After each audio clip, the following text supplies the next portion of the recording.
Okay, welcome back again to Reading Poetry Badly. You can see, looking at myself, I need a shave badly. And anyway, we're on to My Last Duchess by, again, Robert Browning. I believe the last was Robert Browning. Excuse me. Ferrara, that's my last Duchess painted on the wall, looking as if she were alive. I call that piece a wonder now. Fra Pandolf's hand worked busily a day, and there she stands. Wilt please you sit and look at her, I said. Fra Pandolf, by design, for never read strangers like you that pictured countenance, the depth and passion of its earnest glance. But to myself they turned, since none puts by the curtain I have drawn for you, but I, and seemed as they would ask me if they durst, how such a glance came there, so not the first.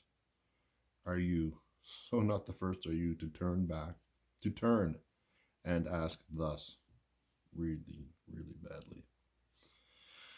Are you to turn and ask thus? Sir, 'twas not. Her husband's presence only called that spot of joy into the Duchess's cheek, perhaps.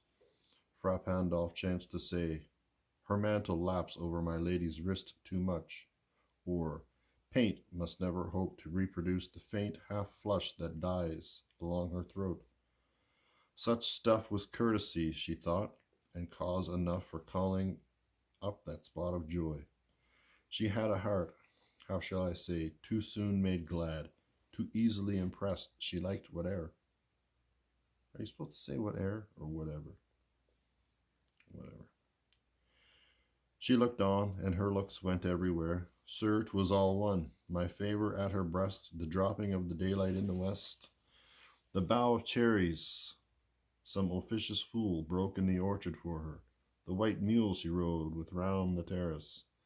All and each would draw from her alike the approving speech, or blush at least. She thanked men, good, but thanked somehow, I know not how, as if she ranked my gift of a 900 years old name with anybody's gift.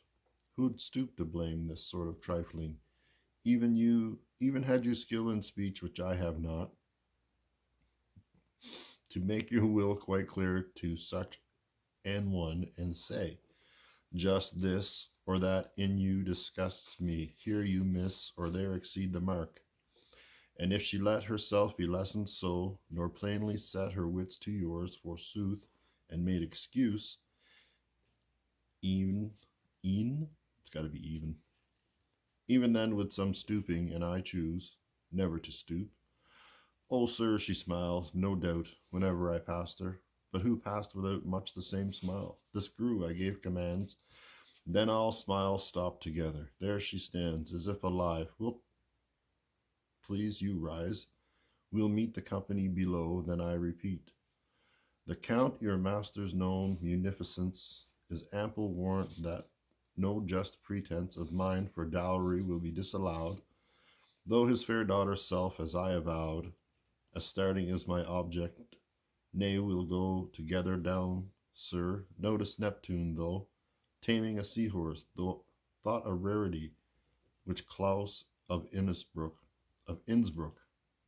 cast in bronze for me. Okay, well, My Last Duchess might be the last and only reading of that one. I just felt like I was reading a textbook at the end of that. In any case, that was My Last Duchess by Robert Browning. Hope you liked it. See you next time.